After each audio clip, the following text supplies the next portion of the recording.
আসসালামু আলাইকুম। JK learning একাডেমিতে আপনাদেরকে স্বাগতম। আজকের ভিডিওতে আমরা শিখব হচ্ছে প্রথম বিশ্বযুদ্ধ। এই প্রথম বিশ্বযুদ্ধে কোন দেশ কেন অংশগ্রহণ করে, এই প্রথম বিশ্বযুদ্ধের অক্ষশক্তি মিত্রশক্তি কারা ছিল এবং ওই সময় অক্ষশক্তি মিত্রশক্তি যে বিভিন্ন দেশ তাদের যে রাষ্ট্রপ্রধানরা ছিল এবং এর ফলাফল প্রথম বিশ্বযুদ্ধের ফলাফল এই সব কিছুই আমরা একটা ভিডিওতে শেখার চেষ্টা করব ইনশাআল্লাহ। প্রথমেই আমরা যদি দেখি যে প্রথম বিশ্বযুদ্ধের সময়কাল, এই প্রথম বিশ্বযুদ্ধের সময়কাল ছিল হচ্ছে 28শে জুলাই 1914 থেকে 11ই নভেম্বর 1918 সাল পর্যন্ত, মানে প্রায় 4 বছর ব্যাপী এই বিশ্বযুদ্ধ হয়।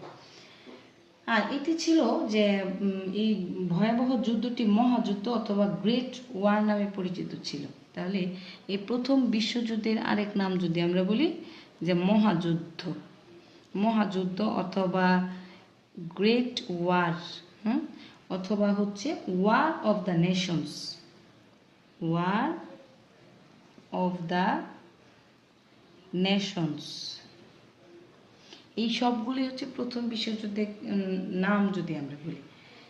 এখন এই প্রথম বিশ্বযুদ্ধের কারণ কি, প্রথমে আমরা হচ্ছে যদি এই অংশটা একটু দেখি যে 28শে জুন 1914 সালে অস্ট্রিয়ার যুবরাজ, তাহলে এখানে একটা দেশের নাম আসছে কি অস্ট্রিয়ার যুবরাজ ফার্ডিন্যান্ড কি করেছিলেন যে বসনিয়ার রাজধানী সারায়েভো শহরে হানিমুনে গেলে এক সার্বীয় জাতীয়তাবাদী, কোন দেশের? সার্বিয়ার, তার মানে দুইটা দেশের নাম কিন্তু এখানে এসেছে, একটা অস্ট্রিয়া আর একটা হচ্ছে সার্বিয়া। সার্বীয় জাতীয়তাবাদী কর্মীর গুলিতে নিহত হন। অস্ট্রিয়া এই হত্যাকাণ্ডের জন্য সার্বিয়াকে দায়ী করে সার্বিয়ার বিরুদ্ধে যুদ্ধ ঘোষণা করে। এই যুদ্ধে দুই দেশের যে মিত্র রাষ্ট্রগুলো ধীরে ধীরে যুদ্ধে জড়িয়ে পড়লে প্রথম বিশ্বযুদ্ধ শুরু হয়। তার মানে আমরা কারণটা কি, প্রেক্ষাপটটা কি দেখতে পেলাম যে প্রথমে যে 1914 সালের 28শে জুন অস্ট্রিয়ার যুবরাজ ফার্ডিন্যান্ড গিয়েছিলেন কোথায়? বসনিয়ার রাজধানী সারায়েভোতে। তখন এক সার্বীয় জাতীয়তাবাদী কর্মী, ওর নাম ছিল হচ্ছে গ্যাভ্রিলো প্রিন্সিপ। এই কর্মীর নাম ছিল হচ্ছে গ্যাভ্রিলো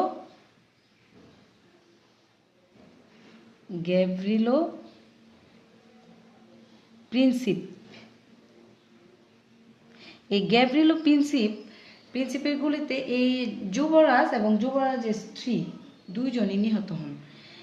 এর প্রেক্ষিতে অস্ট্রিয়া সার্বিয়ার বিরুদ্ধে যুদ্ধ ঘোষণা করে।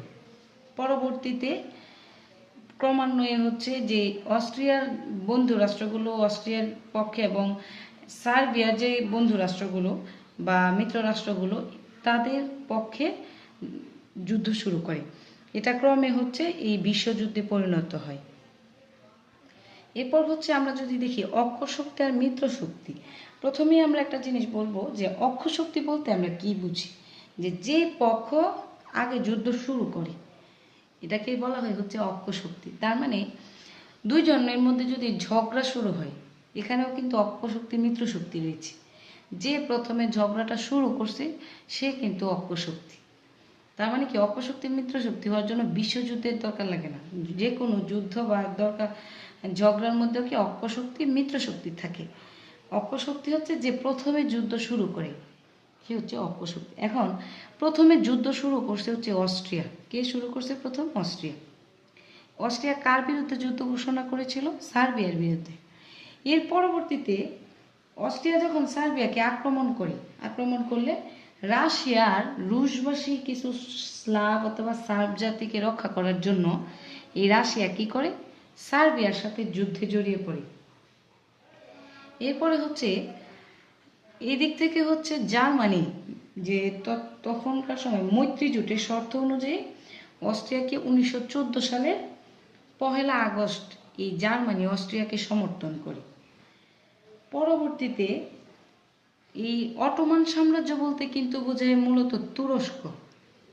অটোমান সাম্রাজ্য বলতে কাদেরকে বোঝায়? তুরস্ক। জার্মান নৌবাহিনী, মানে অস্ট্রিয়ার পক্ষে কিন্তু তখন জার্মানি যুদ্ধ শুরু করছে। তখন এই জার্মান নৌবাহিনীরা কি করছে যে তুর্কি জলসীমা ব্যবহার করে, এই যে অটোমান সাম্রাজ্য বা তুরস্কের যে জলসীমা ব্যবহার করে রুশ বন্দরে, এই যে রাশিয়ার একটা বন্দর, এই রুশ বন্দরে আক্রমণ করলে তখন 1914 সালে 3 নভেম্বর ৩রা নভেম্বর 1914 সালে, কত সালে? 1914 সালের ৩রা নভেম্বর এই রাশিয়া কি করেছে? এই অটোমান সাম্রাজ্য বা তুরস্কের বিরুদ্ধে যুদ্ধ ঘোষণা করছে। কেন? যে জার্মানি তুরস্কের যে জলসীমা ব্যবহার করে রাশিয়াকে আক্রমণ করছে। তার মানে রাশিয়া হচ্ছে কেন জয়েন করেছিল সার্বিয়াতে হচ্ছে কিছু রুশ বা স্লাভ বা সার্ব জাতি ছিল, তাদেরকে রক্ষা করার জন্য রাশিয়া সার্বিয়ার পক্ষ হয়ে যুদ্ধে অংশগ্রহণ করছে। এদিক থেকে হচ্ছে অস্ট্রিয়ার পক্ষে জার্মানি যুদ্ধ শুরু করেছে। এরপরে জার্মানি যখন তুরস্কের নৌবাহিনী বা জলসীমা ব্যবহার করে রাশিয়াকে আক্রমণ করছে, তখন এই রাশিয়া আবার কি করলো? তুরস্কের বিরুদ্ধে যুদ্ধ ঘোষণা করলো। এরপর হচ্ছে পরবর্তীতে দেখা গেছে যে রাশিয়া আর জার্মানির যে যুদ্ধ বিরতি ছিল 1917 সালে, এর মধ্যে 1917 সালে হচ্ছে যুদ্ধবিরতি চুক্তির মাধ্যমে জার্মানি কি করছে? বাল্টিক অঞ্চল দখল করে নিয়েছে। দখল করে নেওয়ার পরে বাল্টিক ও আটলান্টিক মহাসাগরে জার্মান নৌবাহিনী ব্রিটিশদের প্রতিরোধ গড়ে তুলেছে। 1917 সালের 6 এপ্রিল, কত তারিখ? 1917 সালের 6 এপ্রিল, 1917 সালের 6 এপ্রিল জার্মান নৌবাহিনী আটলান্টিক মহাসাগরে মার্কিন জাহাজকে, তখন ছিল হচ্ছে মার্কিন জাহাজ, এই মার্কিন জাহাজকে মনে করেছিল হচ্ছে ব্রিটেনের একটি জাহাজ, ব্রিটিশ জাহাজ মনে করে আক্রমণ করছে। আক্রমণ করলে এই যে 1917 সালের 6 এপ্রিল এই যুক্তরাষ্ট্র সরাসরি ওই দিন জার্মানির বিরুদ্ধে যুদ্ধ ঘোষণা করছে। এভাবেই হচ্ছে যে সার্বিয়ার সাথে তার মিত্র দেশগুলো এবং অস্ট্রিয়ার সাথে তার মিত্র দেশগুলো জয়েন করে পরবর্তীতে হচ্ছে এটা বিশ্বযুদ্ধ আকারে বা মহাযুদ্ধ আকারে রূপ নেয়। এরপর আমরা যদি দেখি যে এর ফলাফল কি ছিল, ফলাফল হিসেবে কিন্তু এই প্রথম বিশ্বযুদ্ধে মিত্রশক্তি জয়লাভ করে।